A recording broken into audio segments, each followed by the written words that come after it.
Olá, muito boa tarde para você, ligadinho aí na TV Século XXI, em toda a rede Século XXI. Estamos no ar com o programa Brasil Cristão, ainda em clima de estreia, né, Fernando? Com certeza. Cumprimento aqui. Aqui, Começamos. Uma alegria estarmos juntos hoje.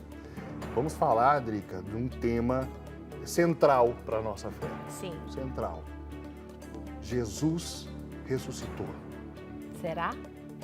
Eis a questão. Você crê na ressurreição? Crê na ressurreição? Existem motivos, Drica, Para não crer, para crer na ressurreição? Exatamente. E hoje nós vamos dar, né, Fernando? Sobre isso nós vamos falar hoje. Sobre isso nós vamos falar. Quantos motivos? 10. Completa aqui que eu tô com a mão ocupada. 10 motivos para você acreditar na ressurreição de nosso Senhor Jesus Cristo, hoje aqui no programa Brasil Cristão. E aí você já pode começar participando conosco. Já liga agora, 19 3871 9620. Vamos deixar o nosso telefone lá no call center tocando sem parar. Envie seu comentário, sua dúvida. Se você quer saber algo sobre a ressurreição de Cristo e ninguém nunca conseguiu te responder, você guarda isso aí dentro de você. Hoje é o dia de você tirar as suas dúvidas. Por quê? Porque tudo começa com a ressurreição de nosso Senhor Jesus Cristo, né? A nossa fé. Então, você não deixe de participar conosco. 19 3871 9620. Estamos esperando a sua participação, comentário, pergunta, dúvida, o que você quiser, né, Fernando? Exatamente. Tem muita coisa que é falada por aí a respeito de Jesus que desafia a fé de 2000 anos da igreja. E nós queremos então responder isso hoje. Paulo, o apóstolo São Paulo, escreveu aos Coríntios e disse que se Cristo não ressuscitou, vã é a nossa fé, vã é a nossa pregação e nós somos dignos de pena. Então, vamos falar a respeito disso e agora nós queremos mostrar para você um trecho do Evangelho que está em João, no capítulo 20, dos versículos 1 a 9. Assiste conosco.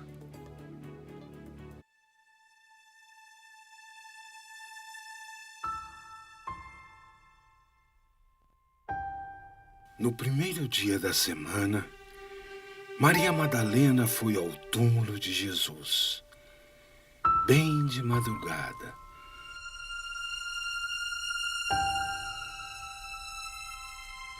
Quando ainda estava escuro.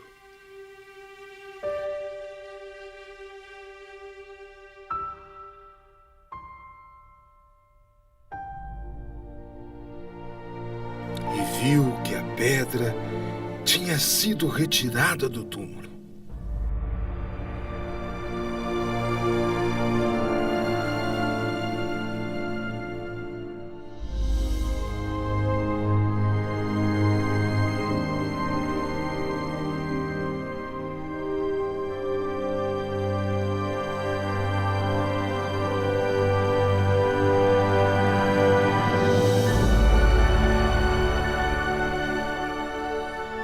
Saiu correndo e foi encontrar Simão Pedro e o outro discípulo, aquele que Jesus amava.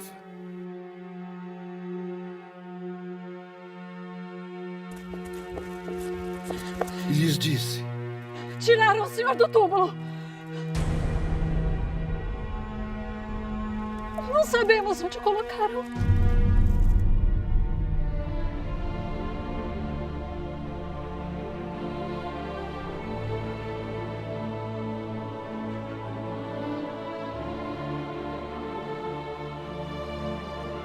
Saíram então Pedro e o outro discípulo e foram ao túmulo. Os dois corriam juntos, mas o outro discípulo correu mais depressa que Pedro e chegou primeiro ao túmulo. Olhando para dentro, viu as faixas de linho, mas não entrou.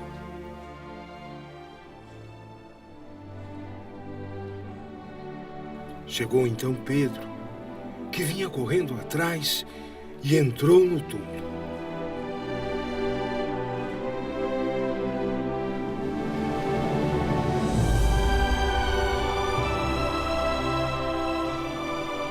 Viu as faixas de linho deitadas.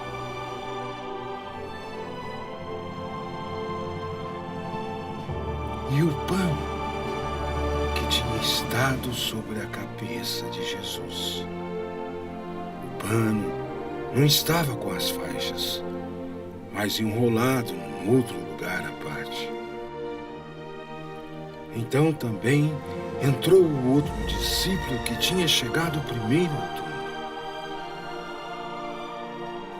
Ele viu e acreditou. De fato, eles ainda não tinham compreendido a Escritura, segundo a qual ele devia ressuscitar dos mortos.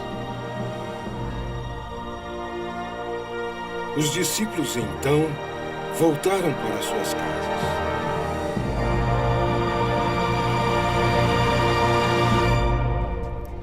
Foi exatamente a partir daquele momento que a igreja começa a nascer. Começa ali, com a ressurreição de nosso Senhor Jesus Cristo. Esse é o tema central da nossa fé, é o momento, é a base da nossa fé. É por isso que estamos aqui anunciando para você que queremos um Brasil cristão. Então participe conosco hoje. Sabe aquele seu parente, aquele seu irmão, seu cunhado, seu tio, que não acredita muito, tem dúvidas e sempre fez perguntas a você? Liga para ele agora, coloca na Rede Século 21 e assiste esse programa. E você acompanha conosco também, se tiver dúvidas, pode participar. 19 3871 9620 é o nosso telefone. Já estamos aqui a postos porque temos um convidado especial aqui sentado conosco, Padre Douglas Pinheiro. Seja muito bem-vindo. Bem-vindo. Obrigado e muito boa tarde a todos que nos acompanham hoje pela Rede Século 21. Seria interessante a gente apresentar, o padre, você já deve ter visto o padre aqui no programa Eclésia, no programa Louvemos o Senhor, ele já frequenta a casa, mas eu gostaria, no programa Brasil Cristão, que o padre pudesse se apresentar, né? Padre Douglas, fala um pouquinho para a gente a respeito da sua missão, né, da sua diocese. Explica um pouquinho para nós, não, senhor? Então, eu sou padre da Diocese de Osasco, né, região metropolitana de São Paulo, né, a oeste de São Paulo.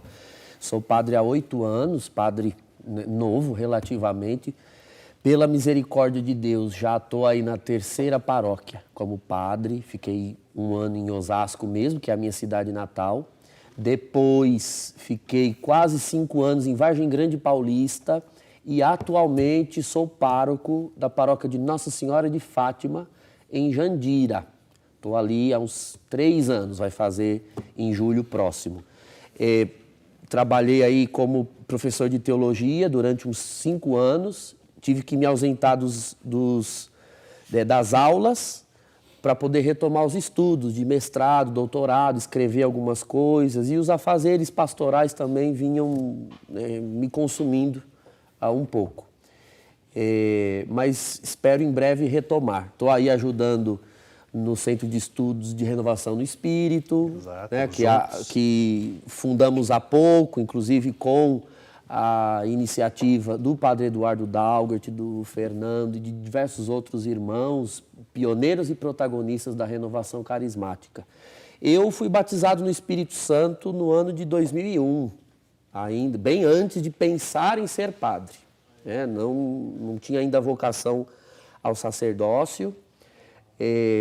Na minha adolescência, naquele período de busca que todo adolescente vive, né, pela verdade, por um sentido na vida. Embora eu tivesse sido criado num lar católico, eu vivi uma experiência de profundo afastamento da fé católica e frequentei religiões afro-brasileiras, Umbanda, Candomblé, durante uns 3 anos.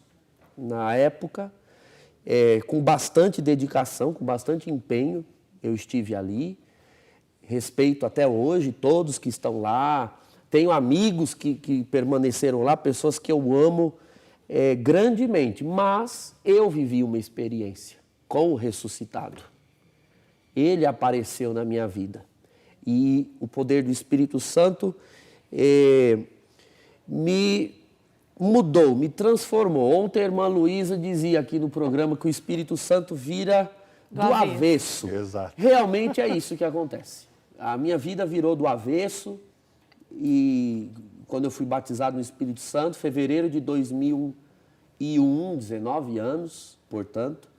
Desde então, eu comecei na renovação carismática, na época, como jovem, grupos de jovem, e depois fui adentrando e me aperfeiçoando em diversos outros ministérios, principalmente música, né? Eu sou músico desde os 7 anos, e as orações de cura e libertação. Essa sempre foi a área de maior dedicação do meu ministério pessoal. Depois, no ministério sacerdotal, quando o Senhor me chamou para ele, eu procurei aglutinar, não é somar uma coisa a outra, porque no reino de Deus os dons não se opõem, se completam. Então, eu tenho me esforçado por servir ao povo de Deus, não só com a cura das almas por meio dos sacramentos, mas também com a cura física, a cura espiritual por meio da oração. E por isso eu escolhi como lema do meu ministério Lucas 12:49, é o versículo que está cravado no meu cálice. Eu vim lançar fogo sobre a terra. Isso aí. Literalmente, Coisa linda. literalmente só o fogo do Espírito Santo, né, que nós queremos lançar. E é com esse sotaque aqui, gostoso, que você está ouvindo aí em casa, que o Padre Douglas vai estar conosco todas as terças e sextas-feiras. Na terça-feira você vai acompanhar sempre uma catequese, algum tema da nossa fé, nossa doutrina, enfim.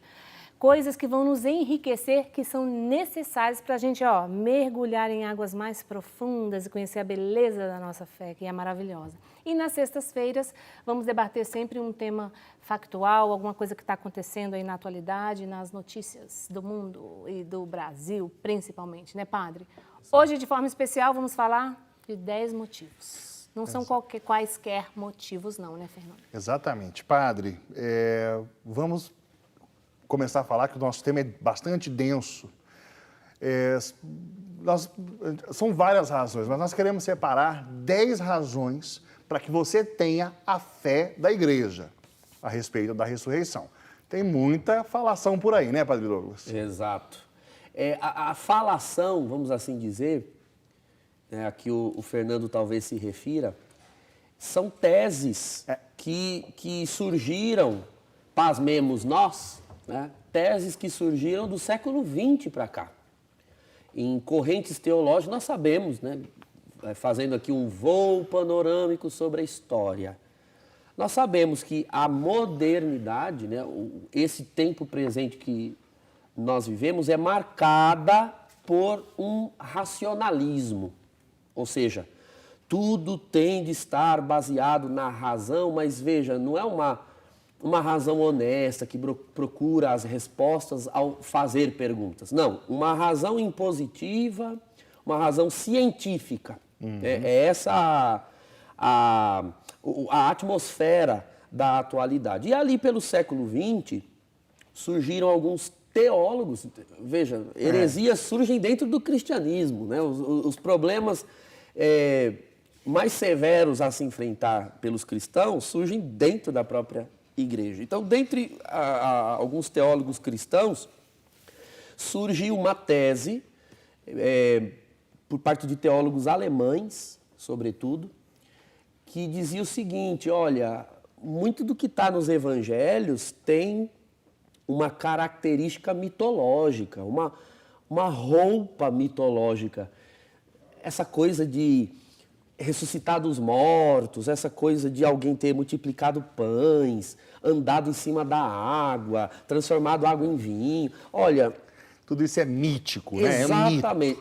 É coisa demais para você acreditar que tenha sido fato histórico. E aí esses teólogos diziam, olha, né, um deles, o Rudolf Bultmann, diz, abre aspas, é impossível ao homem moderno, no tempo do rádio e da TV, né, naquela época, começo do século XX, em tempos de rádio e TV, ainda crer no ressuscitado, que ele dizia. E ele era um teólogo cristão, luterano, não católico, mas nunca houve esse problema com a ressurreição no cristianismo, de modo geral, nem no cristianismo protestante. Então,